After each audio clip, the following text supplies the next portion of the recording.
ஒரு காலத்தில் ஒரு அழகான ராஜ்யம் இருந்தது. அந்த ராஜ்யத்தில் ஒரு நல்ல மனசுள்ள இளவரசி வாழ்ந்தாள். அவள் பெயர் அனன்யா. அவள் எல்லாருக்கும் உதவுவாள். மக்கள் அவளை மிகவும் நேசித்தார்கள்.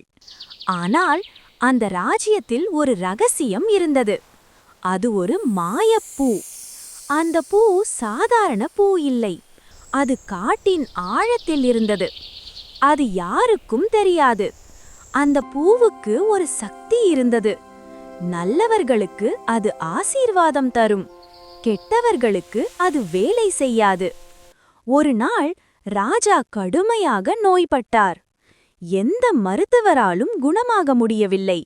மக்கள் கவலையில் மூழ்கினர். இளவரசி மிகவும் சோகமாக இருந்தாள். அப்போது ஒரு மூதாட்டி அரண்மனைக்கு வந்தாள். அவள் சொன்னாள், இந்த நோயை குணமாக்க ஒரு வழி இருக்கிறது. இளவரசி ஆவலுடன் கேட்டாள், என்ன அது?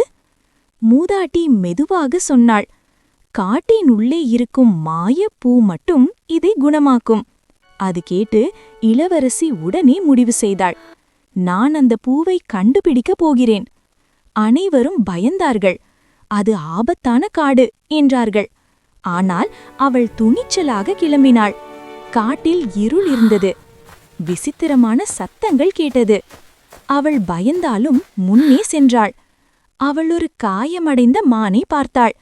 அது நடக்க முடியவில்லை. இளவரசி உடனே உதவினாள். அவள் தண்ணீர் கொடுத்தாள். அதை பாதுகாத்தாள். மானும் அவளை பார்த்து நன்றி கூறியது.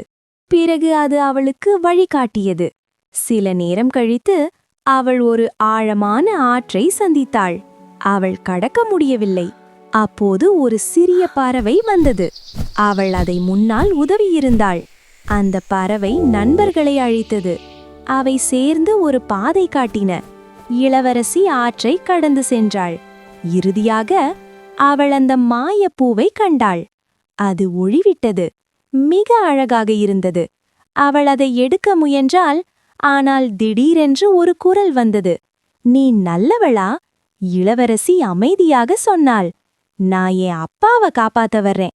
நான் எல்லாருக்கும் உதவணும் என்று நினைக்கிறேன்.